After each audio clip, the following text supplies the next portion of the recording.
Ladies and gentlemen, the President of the United States.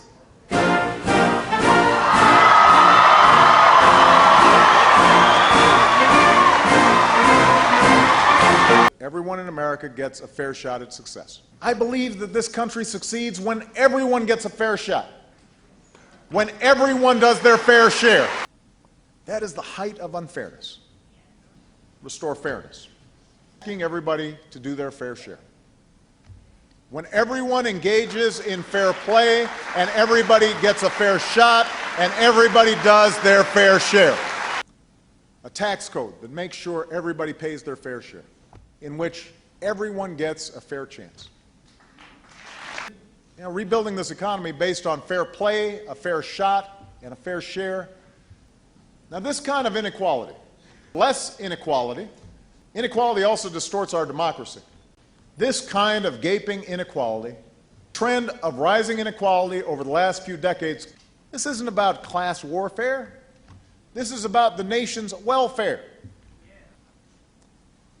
Today, thanks to loopholes and shelters, a quarter of all millionaires now pay lower tax rates than millions of you, millions of middle-class families.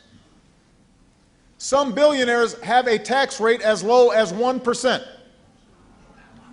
1%. That is the height of unfairness.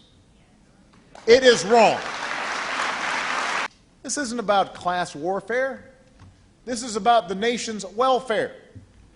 Is that on the whole and in the long run, we shall go up or down together. Thank you. God bless you. God bless the United States of America.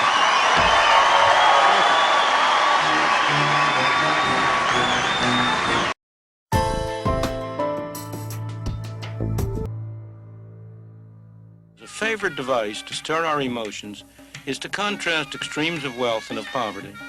We are expected to conclude that the rich are responsible for the deprivations of the poor.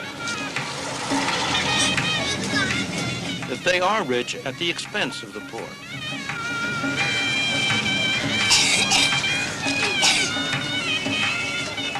Whether it is in the slums of New Delhi or in the affluence of Las Vegas, it simply isn't fair that there should be any losers.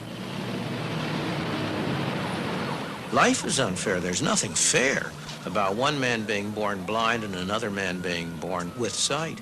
There's nothing fair about one man being born of a wealthy parent and one of an impecunious parent.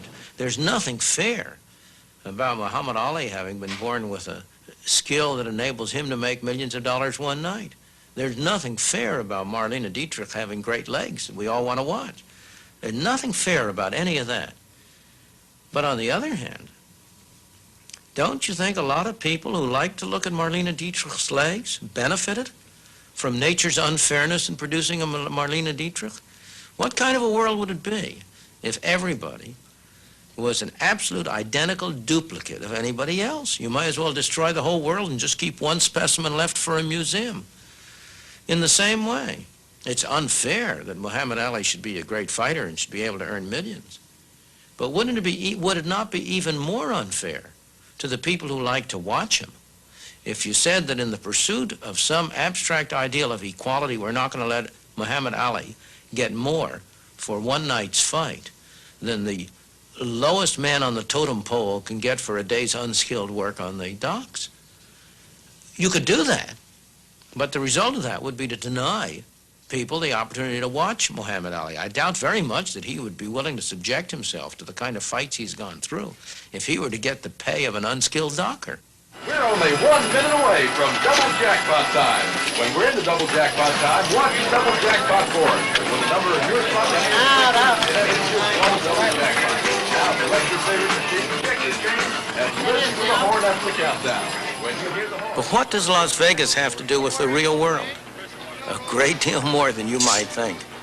It's one very important part of our life in highly concentrated form.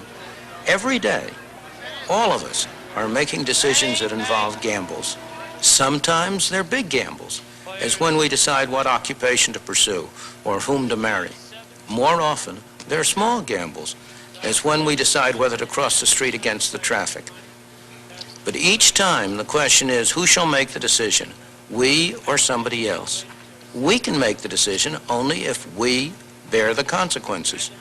That's the economic system that has transformed our society in the past century and more. That's what gave the Henry Fords, the Thomas Alva Edisons, the Christian Barnards the incentives to produce the miracles that have benefited us all. It's what gave other people the incentive to provide them with the finance for their ventures. Of course, there were lots of losers along the way. We don't remember their names, but remember, they went in with their eyes open. They knew what they were doing. And win or lose, we, society, benefited from their willingness to take a chance. And it's only right that we ask everyone to pay their fair share. Pay their fair share. Pay our fair share in taxes in a way that is fair. Pay their fair share in taxes, pay their fair share. And it's also about fairness.